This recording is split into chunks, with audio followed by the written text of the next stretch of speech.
Hi guys, welcome back to our YouTube channel travel with Khushi. ನಾವಿವತ್ತು ಕೊಟ್ಟಿಯೂರಿಗೆ ಬಂದಿರೋದು. ಇನ್ನು ನನ್ನ ಯೂಟ್ಯೂಬ್ ಚಾನಲ್ ಯಾರಾದರೂ ಸಬ್ಸ್ಕ್ರೈಬ್ ಮಾಡ್ಕೊಂಡಿಲ್ಲ ಅಂದರೆ ದಯವಿಟ್ಟು ಸಬ್ಸ್ಕ್ರೈಬ್ ಮಾಡ್ಕೊಳ್ಳಿ. ಇವತ್ತು ಕೊಟ್ಟಿಯೂರಿನ ವಿಶೇಷತೆ ಏನು, ಕೊಟ್ಟಿಯೂರಿಗೆ ನಾವು ಯಾರ್ಯಾರು ಹೋಗಿದ್ವಿ ಅಂತ ಹೇಳ್ತೀನಿ. ನಾವು 12 ಮೆಂಬರ್ಸ್ ಹೋಗಿದ್ದು. ನಾವು ಫಸ್ಟ್ ನಾವೇನಂದರೆ ಒಂದು 9 o'clock ಹೋಗೋಣ ಅಂತ ಅಂದ್ಕೊಂಡ್ವಿ. ಬಟ್ ಸ್ವಲ್ಪ ಜನ ಬರೋದು ಲೇಟ್ ಆಯಿತು. ಅದರಿಂದ ಒಂದು 10:30ಗೆ ನಾವು ಸ್ಟಾರ್ಟ್ ಮಾಡಿದ್ವಿ ಗಾಡಿ. ಫುಲ್ ಜೋಶಲ್ಲಿ ಹೋಗ್ತಾ ಇದ್ದೀವಿ.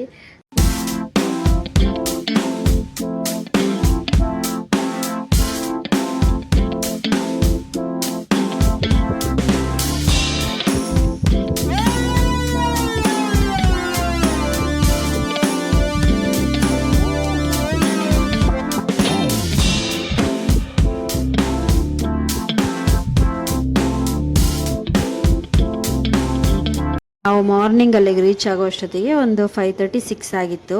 ಲಿಟ್ರಲಿ ಗಾಯ್ಸ್ ಹೇಳ್ತೀನಿ, ಯಾವುದೇ ಥರ ಅಷ್ಟು ಕ್ರೌಡ್ ಇಲ್ಲ. ನೀವು ಎಕ್ಸ್ಪೆಕ್ಟ್ ಮಾಡಿದ್ದಷ್ಟು. ಹೇಳ್ತಾರೆ ಬರಬೇಡಿ, ಕರ್ನಾಟಕದಿಂದ ಬರಬೇಡಿ ಅಂತ. ನಾವು ಹೋಗಿದ್ವಲ್ಲ, ಕೇರಳ ಅಂತಲೇ ಅಲ್ಲ, ಯಾವುದೇ ಸ್ಟೇಟ್ ಆಗಲಿ 1 yearಗೆ ಒಂದು ಸಲ ಓಪನ್ ಆಗೋದು, 23 days ಅಷ್ಟೇ ಓಪನ್ ಇರೋದು ಅಂದರೆ ಇಲ್ಲೇ ಅಲ್ಲ, ಎಲ್ಲಾದರೂ ಜನ ಇದ್ದೇ ಇರ್ತಾರೆ. ಬನ್ನಿ, ದರ್ಶನ ಮಾಡ್ಕೊಳ್ಳಿ, ಆರಾಮಾಗೆ ದರ್ಶನ ಮಾಡ್ಕೊಂಡು ಹೋಗಿ.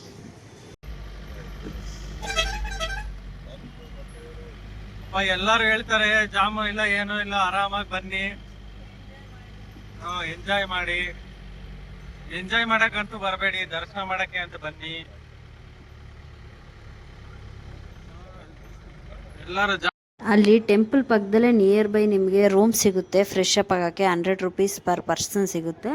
ನಿಮಗೆ ರೂಮ್ ಮಾಡಲೇಬೇಕು ಅಂದರೆ ಅದು ತುಂಬ ಕಾಸ್ಟ್ಲಿ ಆಗುತ್ತೆ. ಬೆಟರ್ ನೀವು ಈ ಥರ ತಗೊಳ್ಳೋದು ಆರಾಮಿರುತ್ತೆ. ನನ್ನ ಸಜೆಷನ್ ಏನಂದರೆ, ಗರ್ಲ್ಸ್ಗೆ ಆದಷ್ಟು ಡ್ರೆಸ್ ಹಾಕೊಂಡೋಗಿ, ಸ್ಯಾರಿ ಹಾಕೊಂಡು ಹೋಗಬೇಡಿ. ನಾವು ಆ್ಯಕ್ಚುಲಿ ಅಲೋ ಮಾಡಲ್ಲ ಅಂತ ಸ್ಯಾರಿ ಹಾಕ್ಕೊಂಡೋದ್ವಿ. ಬಟ್ ಡ್ರೆಸ್ಸಸ್ ಅಲೋ ಮಾಡ್ತಿದ್ದಾರೆ. ಬಟ್ ಅಲ್ಲಿ ನೀರಲ್ಲಿ ಇಳಿದ್ಮೇಲೆ ತುಂಬ ಕಷ್ಟ ಆಗುತ್ತೆ. ಕ್ಯಾರಿ ಮಾಡೋರು ಹಾಕ್ಕೊಂಡೋಗಿ, ಇಲ್ಲ ಅಂತಲ್ಲ, ಬಟ್ ಕ್ಯಾರಿ ಮಾಡೋಕ್ಕಾಗಲ್ಲ. ಇನ್ನೊಂದೇನೆಂದರೆ, ಇದು ನೋಡಿ ಕ್ಯೂ ಇದೆ ಪಕ್ಕದಲ್ಲಿ. ಅಲ್ಲಿ ಹೋದರೆ ನಿಮಗೆ 6 to 7 hours ಆಗುತ್ತೆ. ಇಲ್ಲಿ ನಾವು ಪಕ್ಕದಲ್ಲಿ ಹೋಗ್ತಾ ಇದ್ದೀವಿ ನೋಡಿ, ಆ ರೂಟ್ ತಗೊಂಡು ಹೋದರೆ ಅಲ್ಲಿ ಕಾಣುತ್ತೆ ದೇವರು. ಬಟ್ ಅಷ್ಟು ಪರ್ಫೆಕ್ಟಾಗಿ ಕಾಣಲ್ಲ. ಇನ್ನೊಂದೇನೆಂದರೆ, ಆ ಜನದಲ್ಲಿ ಅಷ್ಟೊತ್ತು ವೆಯ್ಟ್ ಮಾಡೋದಕ್ಕಿಂತ ಅಲ್ಲಿ ಟೈಮ್ ಸ್ಪೆಂಡ್ ಮಾಡ್ಬೋದು ಆರಾಮಾಗಿ ನೀವು ಅಲ್ಲಿಂದ ಹೋದರೆ. ಇನ್ನೊಂದೇನೆಂದರೆ, ಆ ಪ್ಲೇಸ್ಗೆ ಹೋದರೆ ಸಾಕು ನಾವು. ಯಾಕಂದರೆ ಯಾವಾಗಲೇ ಆಗಲಿ ನಾವು ದೇವ್ರನ್ನ ಬೇಕಾದ್ರೆ ಫೋನಲ್ಲಾದರೂ ನೋಡ್ಬೋದು, ಎಲ್ಲಾದರೂ ನೋಡ್ಬೋದು. ಬಟ್ ದೇವ್ರನ್ನ ನಾವು ನೋಡೋಕೆ ಹೋಗಲ್ಲ. ದೇವ್ರು ನಮ್ಮನ್ನ ನೋಡ್ಬೇಕಂತ ಕರೆಸ್ಕೊತಾನೆ. ನಾವು ಆ ಪ್ಲೇಸ್ಗೆ ಹೋದರೆ ಸಾಕು, ದೇವ್ರು ನಮ್ಮನ್ನ ನೋಡ್ತಾನೆ. ಆ ನಂಬಿಕೆಯಿಂದ ಇರಬೇಕು ಅಷ್ಟೇ. ಸಖತ್ತಾಗಾಯಿತು ದರ್ಶನ ಅಂತೂ. ಯಾರಾದರೂ ಹೋದರೆ ಪಕ್ಕದಲ್ಲಿ ಹೋಗಿ. ಈ ಥರ ಕ್ಯೂವಲ್ಲಿ ಹೋದರೆ ತುಂಬ ಕಷ್ಟ ಆಗುತ್ತೆ, ಫ್ಯಾಮಿಲಿ ಮೆಂಬರ್ಸ್ಗೆ ಯಾರಾದರೂ ಆಗಲಿ. ಈಗ ನೋಡಿಸ್ತಿದ್ದೀನಿ ನೋಡಿ, ಇದು ಕಟ್ಟೆ ಹೆಸರು ಬಂದು ಅಮರ್ಕಲ್ ತಾರ ಅಂತ. ಇಲ್ಲೇ ಸತಿ ಇಲ್ಲಿ ಅಗ್ನಿಗೆ ಆಹುತಿ ಆಗಿರೋದು ಈ ಪ್ಲೇಸು. ಇಲ್ಲಿಂದನೇ ಅಲ್ಲಿ ಮೇಯ್ನ್ ದರ್ಶನಕ್ಕೆ ನಾವು ಹೋಗೋದು. ಈ ಕೊಟ್ಟಿಯೂರಿನ ವಿಶೇಷತೆ ಏನಂದರೆ, ದಕ್ಷ ಪ್ರಜಾಪತಿ ಮಗಳಾದ ಸತೀದೇವಿ ಶಿವನೇ ಬೇಕು ಅಂತ ಮದುವೆ ಆದಾಗ, ದಕ್ಷ ಪ್ರಜಾಪತಿಗೆ ಶಿವ ಅಂದರೆ ಇಷ್ಟ ಇರಲ್ಲ. ಯಾಕಂದರೆ ಬೂದಿ ಬೆಳ್ಕೊಂಡಿರ್ತಾನೆ ಅಂತ ಹೇಳ್ಬಿಟ್ಟು, ಬೇಕು ಅಂತಲೇ ಶಿವನ ಅವಮಾನ ಮಾಡಲೇಬೇಕು ಅಂತಾನೆ ಬೃಹತ್ ಯಾಗ ಅಂತ ಒಂದು ಯಾಗ ಸ್ಟಾರ್ಟ್ ಮಾಡಿದಾಗ, ಬ್ರಹ್ಮಾಂಡದಲ್ಲಿರೋ ಋಷಿ ಮುನಿಗಳನ್ನು, ದೇವತೆಗಳನ್ನು ಕರೆದಿ, ಸತಿ ಮತ್ತು ಶಿವನನ್ನು ಕರೆದಿರಲ್ಲ ಬೇಕು ಅಂತಲೇ. ಬಟ್ ಸತಿ ಏನಂದರೆ, ನಮ್ಮ ಮನೆ ಪೂಜೆಗೆ ನಾವು ಹೋಗ್ಬೋದು ಅಂತ ಹೇಳ್ಬಿಟ್ಟು ಶಿವನ ಮಾತು ಕೇಳಿದೆ ಸತಿ ಅಲ್ಲಿಗೆ ಯಜ್ಞ ಎಲ್ಲಿ ನಡೀತಿರುತ್ತೋ ಅಲ್ಲಿಗೆ ಹೋದಾಗ, ದಕ್ಷ ಪ್ರಜಾಪತಿ ಬೇಕು ಅಂತಲೇ ಶಿವನ ಅವಮಾನ ಮಾಡ್ತಾರೆ. ಆ ಅವಮಾನ ತಡೆಯಲಾರದೆ ಸತೀದೇವಿ ಆ ಅಗ್ನಿಗೆ ಆಹುತಿ ಆಗ್ತಾರೆ. ಆವಾಗ ಅದು ತಿಳಿದ ತಕ್ಷಣ ಶಿವ ಅಲ್ಲಿಂದ ಬಂದು ಯಾಗನ ಧ್ವಂಸ ಮಾಡಿ ದಕ್ಷ ಪ್ರಜಾಪತಿ ತಲೆನ ಕತ್ತರಿಸ್ತಾನೆ. ಆವಾಗ ಇಡೀ ಬ್ರಹ್ಮಾಂಡನೇ ಅಲ್ಲೋಲ ಕಲ್ಲೋಲ ಆಗೋವಾಗ ಬ್ರಹ್ಮ ಮತ್ತು ವಿಷ್ಣು ಬಂದು ಅದನ್ನು ನಿಲ್ಲಿಸ್ಬೇಕು ಅಂತ ಹೇಳ್ಬಿಟ್ಟು ಶಿವನ ಪ್ರಾರ್ಥನೆ ಮಾಡ್ತಾರೆ. ಅದಾದಮೇಲೆ ಶಿವ ಸತಿ ದೇಹವನ್ನು ತಗೊಂಡು ಎಲ್ಲ ಕಡೆ ಓಡಾಡುವಾಗ ವಿಷ್ಣು ಅದನ್ನು ನೋಡೋಕ್ಕಾಗದೆ ಸತೀದೇವಿ ದೇಹವನ್ನು 51 ಭಾಗ ಹಂಗೆ ಮಾಡ್ತಾನೆ. ಅದೇ ಆ 51 ಭಾಗನೇ ಇವಾಗಿರೋ ಶಕ್ತಿಪೀಠಗಳು. ಸತಿ ಅಗಲಿದ ಆ ಜಾಗದಲ್ಲಿ ಒಂದು ದಿವ್ಯ ಶಕ್ತಿಯನ್ನು ಅಲ್ಲೇ ಬಿಟ್ಟು ಹೋಗಲೆಂದು ನಿರ್ಧರಿಸಿದರು. ಅದೇ ಈಗಿನ ಅಕ್ಕರೆ ಕೊಟ್ಟಿಯೂರು ಅಂತ ಕರೆಯಲಾಗುತ್ತದೆ.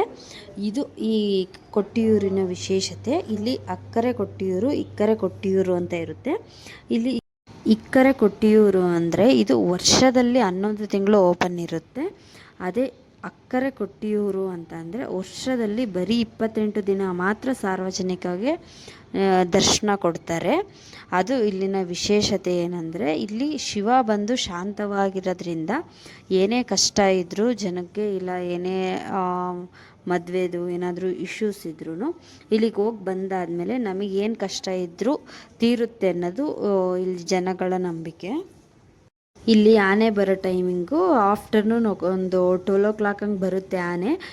ಇಫ್ ಇನ್ ಕೇಸ್ ಏನಾದರೂ ನೀವು ದರ್ಶನಕ್ಕೆ ಕ್ಯೂವಲ್ಲಿ ಹೋಗೋಕ್ಕಾಗಲ್ಲ ಅಂದರೆ ನೀವು ಆರಾಮಾಗೆ ಹೋಗಿ ಪಕ್ಕದಲ್ಲಿ ಅಲ್ಲಿ ಟೈಮ್ ಸ್ಪೆಂಡ್ ಮಾಡಿ ಕರೆಕ್ಟಾಗಿ 12 ಅದೇ ದೇವ್ರನ್ನ ಉತ್ಸವ ಮೂರ್ತಿ ಥರ ತಗೊಂಬರ್ತಾರೆ ಆನೆ ಮೇಲೆ. ಆವಾಗ ನೀವು ಆರಾಮಾಗೆ ನೀವು ನೋಡ್ಬೋದು, ದರ್ಶನ ಮಾಡ್ಕೋಬೋದು. ಇದು ನಿಮಗೆ ಒಡಪು ಅಂತ. ಇದು ಅಲ್ಲಿ ಸ್ಪೆಷಲ್ಲು. ನಿಮಗೇನಾದರೂ ಮನೆಗೆ ಒಳ್ಳೇದಾಗಬೇಕು, ಗಾಡಿ ಕಟ್ಟಬೇಕು, ದೃಷ್ಟಿ ಏನಾದರೂ ಇದ್ದರೆ ಇದು ತುಂಬ ಒಳ್ಳೆಯದು. ತೊಗೊಬನ್ನಿ, ನಾನು ತೊಗೊಬಂದೆ. ಅದು ಮುಗಿಸ್ಕೊಂಡು ಅಲ್ಲೇ ಸ್ವಲ್ಪ ರಿಟರ್ನ್ ಬರುವಾಗ ಶಿವಂದಿರುತ್ತೆ. ಅಲ್ಲಿ ಏನಿಲ್ಲ, ಶಿವಂದು ಜ್ಯೋತಿ ಮತ್ತು ಒಂದು ತ್ರಿಶೂಲ ಇರುತ್ತೆ. ಅಲ್ಲಿ ಪ್ರಸಾದ ಅಂತೂ ಅಲ್ಟಿಮೇಟಾಗಿತ್ತು. ಅಲ್ಲಿಂದ ಮುಗಿಸ್ಕೊಂಡು ನಾವು ಎಗೇನ್ ರೂಮ್ಗೆ ಹೋಗಿ ಫ್ರೆಶ್ ಅಪ್ ಆಗಿ ನೆಕ್ಸ್ಟ್ ನಾವು ಹೊರಟಿದ್ದು ಮಡೈಕಾವು ಟೆಂಪಲ್ಗೆ. ಅಲ್ಲಿ ಒಂದು ಬೀಚ್ ಕವರ್ ಮಾಡಿಕೊಂಡು ಹಾಗೆ ಮಡೈಕಾವಿಗೆ ಹೋಗೋಣ ಅಂತ ಹೇಳ್ಬಿಟ್ಟು ಹೊರಟ್ವಿ. ಇದು ಕೊಟ್ಟಿಯೂರಿನ ವಿಶೇಷತೆ ಮತ್ತು ನನಗೆ ಗೊತ್ತಿರೋ ಕತೆ ಇದು. ನಿಮಗೇನಾದರೂ ಇಷ್ಟ ಆಗಿದರೆ, ಇನ್ಫಾರ್ಮೇಟಿವ್ ಆಗಿದ್ದರೆ ದಯವಿಟ್ಟು ಲೈಕ್ ಮಾಡಿ, ಶೇರ್ ಮಾಡಿ, ಕಮೆಂಟ್ ಮಾಡಿ. ನೆಕ್ಸ್ಟ್ ಎಲ್ಲಾದರೂ ಹೋಗಬೇಕು ಅಂತ ಹೇಳಿದ್ರೆ ಸಬ್ಸ್ಕ್ರೈಬ್ ಮಾಡ್ಕೊಳ್ಳಿ ಗೈಸ್. ಚೋಟಾಡ್ ಬೀಚ್ದು ಮತ್ತು ಮಡೈಕಾವು ಟೆಂಪಲ್ದು ನೆಕ್ಸ್ಟ್ ವ್ಲಾಗಲ್ಲಿ ನಾನು ಅಪ್ಲೋಡ್ ಮಾಡ್ತೀನಿ. ಅಲ್ಲಿವರೆಗೂ ವೆಯ್ಟ್ ಮಾಡ್ತಾಯಿರಿ. ಬಾಯ್ ಬಾಯ್ ಗೈಸ್, ಟೇಕ್ ಕೇರ್. ಮತ್ತೊಂದು ವಿಡಿಯೋದಲ್ಲಿ ಮತ್ತೆ ಸಿಗ್ತೀನಿ. ನಾನು ನಿಮ್ಮ ಪ್ರೀತಿಯ ಖುಷಿ.